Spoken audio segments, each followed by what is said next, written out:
Mesdames, Messieurs, bonjour et bienvenue. Vous êtes en direct sur Ziana TV, la chaîne au cœur des diasporas. Nous continuons de décrypter le message des évêques du Congo. Vous le savez depuis ce matin, les évêques congolais ont livré un message fort qui trouble certains et qui rassure d'autres. Les évêques aujourd'hui dénoncent les conditions d'organisation de l'élection présidentielle du 21 mars prochain. Ils dénoncent beaucoup de choses par rapport au fonctionnement des institutions au Congo et surtout par rapport à la vie démocratique. Pour en parler cet après-midi, deux personnalités. Monsieur Eugène Fernand Loubello, bonjour. Bonjour, Monsieur Makosso. Merci d'avoir pris le temps de venir sur Ziana TV afin de décrypter avec nous ce message des évêques. Jean-Noël Mabiala, bonjour. Bonjour Sir Makosso et bonjour les auditeurs de Ziana TV. Bonjour les compatriotes qui nous entendent et nous voient. Exactement. Alors, je vais d'abord commencer par vous. Déjà, ce message des évêques, comment l'avez-vous reçu dans sa globalité? Alors, c'est à moi de répondre alors. Oui, allez-y, oui, c'est à vous. D'accord. Alors, moi, je dirais que tout simplement, c'est peut-être un message de Dieu. Dieu les a, comme on dit, contactés pour leur demander, pour la première fois, de dire ce message au peuple congolais et même au peuple africain, à ceux qui souffrent d'un déficit démocratique chronique et gravissime. Donc c'est un message fort. On ne pouvait jamais imaginer ça venant d'eux, puisque nous le savons, les évêques ou bien le clergé congolais a toujours été considéré comme étant le complice du pouvoir en place. Mais avec ce message-là, finalement, ils ont été, comme on dit, sollicités par Dieu de dire ce message-là à quelques semaines de la future présidentielle. Donc c'est un message très fort que nous devons tous écouter et partager. Et je m'arrête là pour le moment. Merci. Écoutez et partagez, Jean-Noël Mabiala, est-ce aussi le cas pour vous? Oui, c'est un message fort, comme le dit mon grand frère Eugène Fernand Loubello. En tant qu'être humain, j'allais dire, on est tout petit face à une telle déclaration. En tant que citoyen, on se réjouit d'entendre une des forces spirituelles du pays, d'entendre l'autorité morale, parce que l'Église au Congo est une des institutions qui incarne l'autorité morale. Et je pense que dans notre culture de Bantou, il y a un adage qui dit quand on se trompe de chemin, il faut revenir à la croisée des chemins. Il faut revenir au carrefour. Nous pensons que la déclaration des évêques aujourd'hui nous ramène à la croisée des chemins, nous ramène, j'allais dire, à la base spirituelle. Et c'est ce que je retiens moi d'abord, c'est à la fois le message d'une institution qui incarne l'autorité morale pour ceux qui croient, mais je respecte aussi ce message de spiritualité. Et mon sentiment dès le début, et mon exigence même dès le début, c'est que ce message soit relayé pas seulement par les adeptes de l'Église catholique, mais aussi par toutes les forces morales et spirituelles du Congo. Je pense que les protestants doivent emboîter le pas, l'organisation, l'institution qui représente la religion musulmane au Congo doit emboîter le pas, les autres forces spirituelles doivent emboîter le pas. Je ne passerai pas par quatre chemins pour citer les obédiences maçonniques. Elles sont dévoyées au Congo. Or, nous pensons que de par le monde, ces obédiences maçonniques incarnent une force spirituelle, un repère, un recours. Nous les invitons à faire preuve de courage, comme vient de le faire l'Église catholique. Je suis désolé d'être long dès la première intervention, mais je devais fixer ce cap-là aussi. Alors, on va écouter Monseigneur Victor Abania et ensuite... Or, les Congolais ont du moins en moins foi au système électoral actuel, avec un fichier non maîtrisé, comportant entre autres des personnes décédées et des institutions chargées des élections dont l'indépendance est encore à démontrer. Il y a fort à craindre que les résultats de ces élections soient de nouveau contestés et que ces contestations servent de prétexte aux marchands d'illusions et aux troubles faits.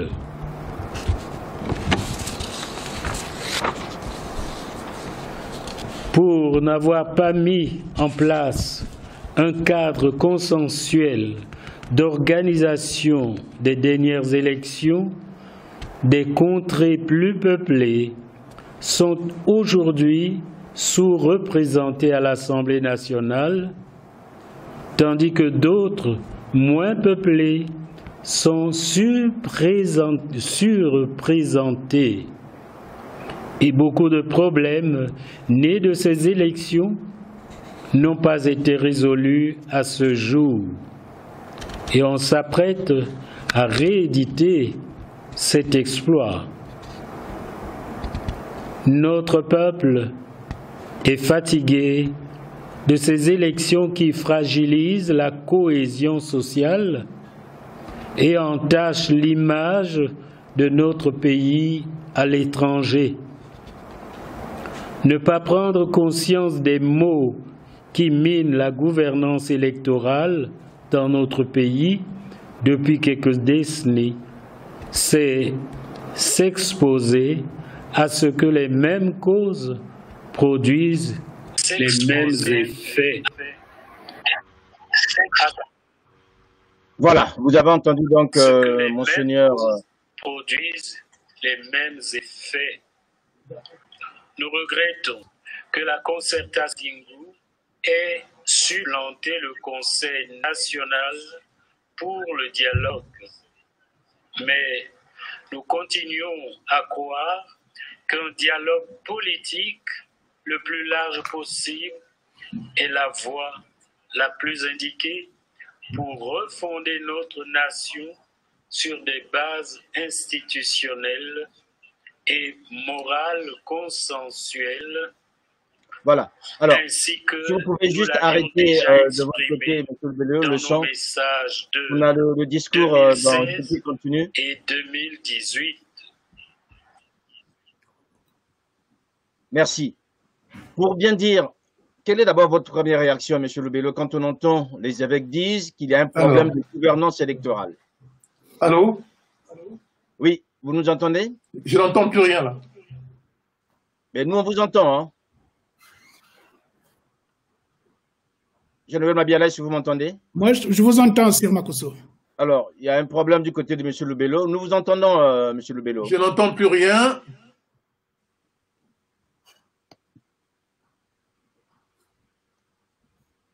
Je n'entends plus rien. Alors, oui. Voilà. En entendant que vous régliez ce problème. Et là, vous nous entendez, M. Loubello?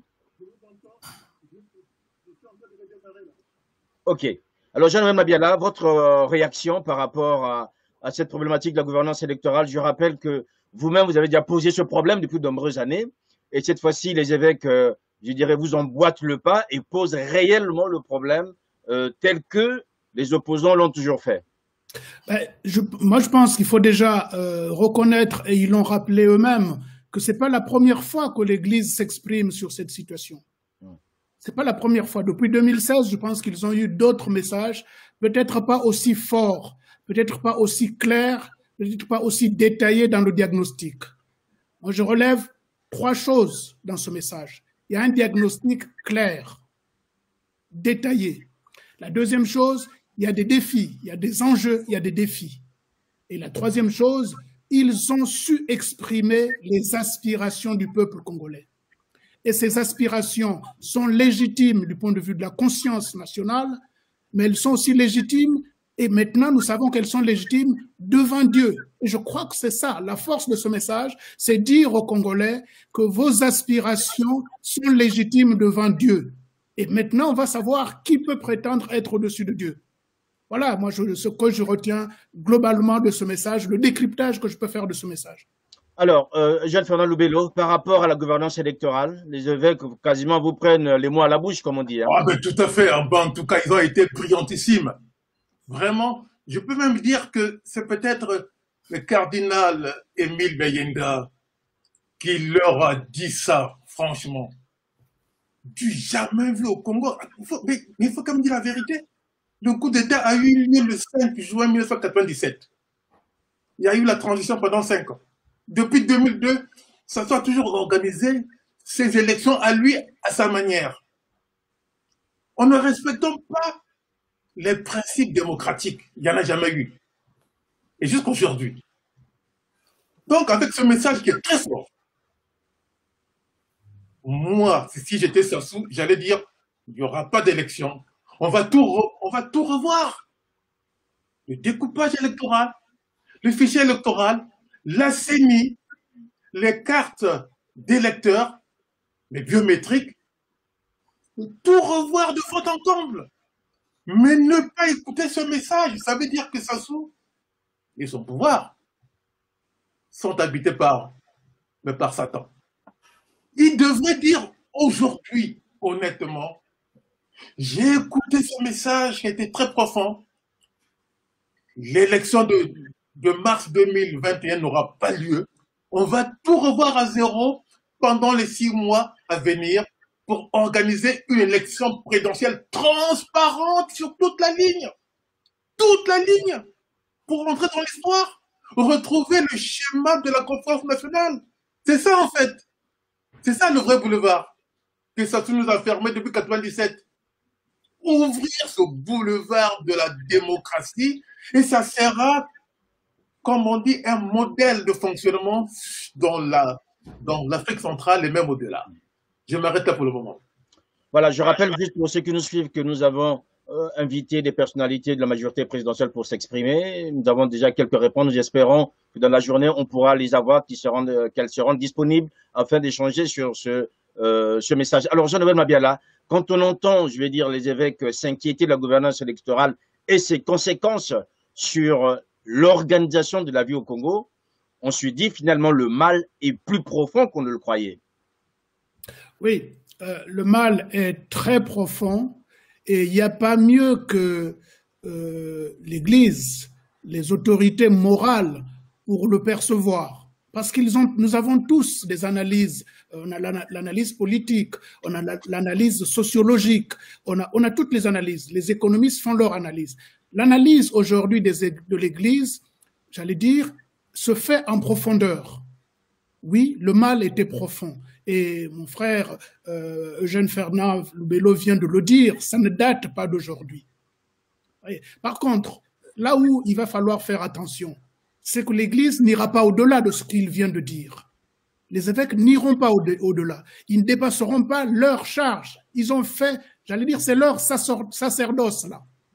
C'est à nous. Et ils sont clairs dans leur message. Ils nous demandent de relayer ce message. D'abord, quand un évêque, des évêques vous disent « N'ayez pas peur », évidemment, ils parlent en parabole. C'est une phrase, c'est un propos qui n'est pas de Monseigneur Abania tel quel. Mais ce que nous devons nous comprendre, nous citoyens, nous politiques, c'est maintenant qu'est-ce qu'on met en œuvre pour atteindre ces objectifs. Mon frère vient d'évoquer la remise en place du processus électoral. Mais il faut qu'on y travaille plus attentivement. On ne va pas refaire une élection dans les 6 mois, on ne va pas refaire... Non, il nous faut, et l'Église l'a dit, les évêques l'ont dit, pour notre part, on l'a dit dans la déclaration que nous avons faite hier, sur laquelle d'ailleurs mon frère Loubello est au courant, je l'ai consulté, on a travaillé à cette déclaration. Je peux le dire aujourd'hui, puisqu'il est là, je peux le reconnaître, il a participé à cette réflexion, que certains pensaient que c'est la création de Mabiala tout seul. Non, il y a beaucoup de compatriotes qui ont participé à cette réflexion. Qu'est-ce que nous avons dit en bref? Nous avons une nouvelle donne. Quand je le disais hier, je n'étais pas dans le secret des évêques pour savoir qu'ils allaient créer justement cette nouvelle donne. Ils créent une nouvelle donne. Nous avons une nouvelle donne. C'est aux politiques aujourd'hui de lancer une nouvelle dynamique. Et cette dynamique-là, la lettre de mission est dans le message des évêques. 3 objectifs clairs et nets. La libération des prisonniers politiques. Priorité des priorités. l'organisation, les évêques ont parlé du dialogue national inclusif. Tout le monde parle de ce dialogue. Nous pensons qu'il faut revenir à une nouvelle conférence nationale souveraine. La conférence nationale a été l'acte politique qui a donné la renaissance du Congo dans les années 90. Il nous faut revenir là. Et là où il faut faire attention, c'est ne plus faire les erreurs, justement, de cette conférence nationale souveraine. Nous allons travailler pour voir qu'est-ce qui a été mal fait à ce moment-là, notamment sur la durée de la transition, par exemple. Sur les socles de la restauration de la République, il nous faut retravailler ces éléments-là. Donc, vous avez vu hier, pour notre part, dans la réflexion que je mène avec mon frère Loubello, avec d'autres, Maître Massengo, beaucoup de compatriotes qui sont en France et à l'étranger, aux États-Unis. Nous pensons qu'il faut mettre en place un travail sur au moins 5 ans. 5 ans. Libérer les prisonniers, organiser la conférence et organiser cette transition-là sur au moins 5 ans. Voilà, en tout cas, pour résumer, le travail est maintenant du côté des politiques. J'espère que mon ami Clément Mirassa et l'équipe qui est en train de clôturer aujourd'hui la convention saura, j'allais dire, mettre à jour leur logiciel et tenir compte de cette déclaration des évêques. Et Jean-Fernand Loubello, comment tenir compte de cette déclaration, quand on sait quand même que la famille politique congolaise, notamment celle de l'opposition, est quasiment divisée. Il faut quand même dire que ce message ne s'adresse pas qu'à l'opposition. C'est un message qui s'adresse à tous les Congolais, quel que soit leur bord politique. J'ai dit que c'est un message fort qui s'adresse à tous les Congolais, qu'ils soient de l'opposition ou de la majorité, et même aux Africains d'Afrique centrale, et même au-delà. C'est un message politique par défaut de démocratie en Afrique centrale et au Congo en particulier. N'oublions pas que ça soit été nommé empereur par Ouattara et par Condé. Mais c'est pas pour rien, parce qu'il a servi de modèle de violation de constitution. Mais c'est parti de lui. C'est parti de lui. Donc c'est par reconnaissance qu'ils l'ont nommé empereur. Donc ce message-là doit traverser toutes les frontières pour que les peuples en prennent conscience et que la démocratie universelle soit instaurée dans chaque pays africain. Chaque pays africain, commençons par le nôtre, le Congo. Nous, c'est depuis 1997 que Sassou a interrompu la démocratie au Congo, issu de la conférence nationale historique. Donc nous devons revenir sur les fondements de la conférence nationale. Donc, à partir de messages qui a tout rappelé, tous les manquements sont là. Découpage électoral, fichier électoral, CENI.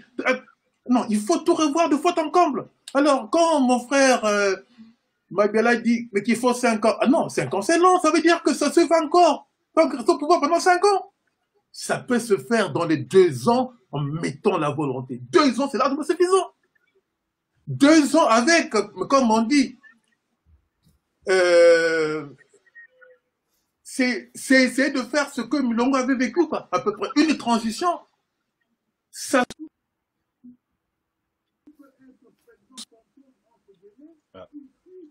On a un petit souci avec votre réseau. Mais avec un Premier ministre issu d'une élection, c'est ça qu'il faut faire, quoi. Tout revoir. Oui. Je peux m'arrêter là? Oui, j'ajoute. D'accord. Alors, on va encore une fois de plus écouter Monseigneur Victor Abania et en plus, vous prendrez la parole.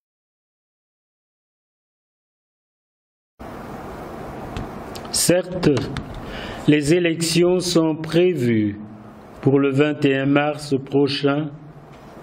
Néanmoins, nous émettons de sérieuses réserves qu'une élection présidentielle apaisée, participative, transparente, libre et crédible puisse être organisée dans les conditions actuelles. Conscient du rôle clé que les élections crédibles peuvent jouer dans l'édification de la nation. Comment, en effet, pourra-t-on tenir ensemble mesures barrières et rassemblements de masse qu'exige une campagne électorale libre? La loi électorale exige que le dépouillement des urnes soit public. Comment entend-on répondre à cette exigence de transparence avec notamment un couvre-feu à 20 heures? Comment va-t-on extraire les agents de la force publique du fichier électoral pour les inscrire dans une liste spéciale afin qu'ils votent avant les autres Congolais?